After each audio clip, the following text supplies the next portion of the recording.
Hey, what's up, Unbroken Nation? And so as you got deeper into this work, what started to shift your narrative or at least your interest into talking about things like attachment style, sex, bonding, all of that aspect of the human experience? Yeah, so all my life, I knew that there was something wrong because the eating disorder started at a time in my life where it wasn't obvious there was nothing obviously happening. My parents did get divorced when I was 11, but the eating disorder started way before. So it never made sense why they had started before then. And so what my own story was that I knew of some sexual abuse, or I consciously remembered sexual abuse in my teenage years, but I didn't remember anything earlier. It just always felt strange that my eating disorders started when they started because, like I said, there was nothing obvious connected to it. So fast forward, in my late 20s, I had my first child, my daughter, and in my early 30s, she turned 3. When she turned 3, I started having memories of my own early sexual abuse. And so my childhood sexual abuse started when I was 3. So with my daughter turning 3, these memories started coming back. And part of my own, at that point, had already done so much healing work. I'd already worked with clients, and it really hit me and came as like, not complete surprise, but it did take, it took me out for a summer and really confused me. And so that's kind of what really shifted me in the direction of, well, I really have to heal this within myself even more. And then obviously, like, just constant trouble with men and relationships, and me just feeling like it shouldn't be this hard. It should not be this hard to have a peaceful relationship, and I should find a way to be peaceful with men and feel safe and feel safe in, not just in sex, but all around. I'm now that I look back, I know kind of why I was reactive or overreacting and things like that. But back then, when I was in it, I was just being me in a sense, not knowing that, these deeper trauma triggers were still there.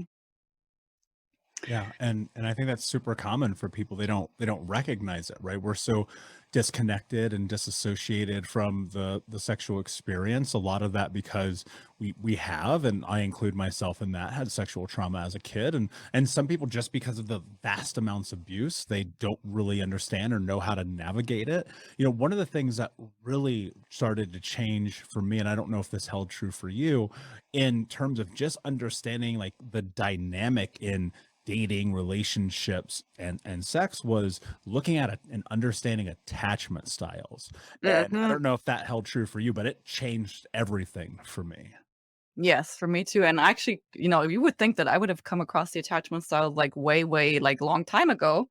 I came a lot across a lot of other things way before the attachment styles, but when I came across, I think it was Amir Levine's book, it just put all the puzzle pieces together. Yeah, it was a game changer. And it also helped me, like, finally date in a better way where now, I'm in a stable and secure relationship, and yeah. Yeah, I totally resonate. Define and break down the attachment styles for us, because I know people listening probably have no idea what we're talking about. Yeah. So attachment styles are connected to survival strategies that we develop as babies, and generally there's 3 and then a mix out of them, and all of us, we kind of like, depending on the situation, we're not just purely one or the other. Generally, the 3 major categories are secure, avoidant, or anxious. The secure attachment style is developed when a baby, when the experience of a baby is, or if you're the baby, when your experience is that you cry or you need something, and there's somebody that's tuned in and healthy and available enough to you to help you figure out what you need and give you a sense of, like, that you matter.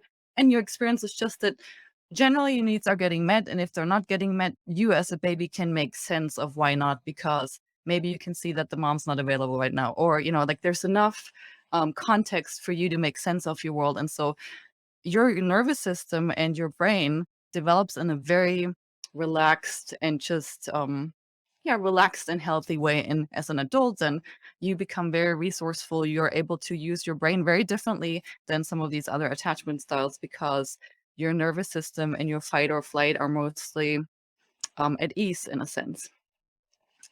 Then with the anxious and the avoidant attachment style, for the anxious baby, the experience is that sometimes the caregiver is there and sometimes not. And to backtrack, as a human being, we need at least one or two people, or we call it like a stable base, that's there for us so that we can develop correctly. And also, I mean, literally, as babies, we are totally helpless if we don't have that. Because of, we can't talk, we can't do anything for ourselves for a long time compared to other like mammals and so forth. So for the anxious baby, the caregiver is sometimes there and sometimes not. And what that does to the baby is it gets very hyper vigilant, meaning that the attention of the baby is not in itself, it's on this other person, and trying to figure out, what do I as a baby have to do to make sure that this person takes care of me, right? So you always have to kind of be a step ahead. It's not relaxed. It's very you have to be very um Diligent.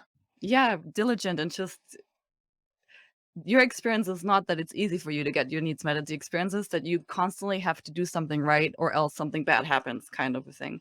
And obviously, it could be that the mother or father, whoever the caregiver is, that they're mentally unstable. It could just be that they're in and out of the house because they have to work, or there's other children. It's not necessarily just because there's abuse, but something causes the caregiver not to be present all the time, and therefore the baby never knows what it can count on, in a sense. And so that somebody who goes to that as an experience as a baby, their nervous system automatically from the beginning is way more set up in a kind of an alert state, not relaxed, because they're always having to look for this other thing and making sure this other thing is there, and they're doing what this other thing wants. So that's where the anxiety kind of comes from. And then with the avoidant baby, um, the avoidant baby's experience is that most of the time, either it's alone and nobody's there to really even be attentive, so an orphan, or something like, or like severe neglect. Um, and because of that, the conclusion, the subconscious conclusion that that baby makes, is that the safest way for survival is to not attach at all to anything, and to just kind of like be self-attached and do everything by themselves. And in general, American culture kind of idolizes that attachment style, right? It's like you're almost raised to be independent and not attached to somebody, which is really not healthy for us, because we as human beings and as a species thrive when we're interdependent, when we're healthily connected, right? Not codependent, but healthily connected.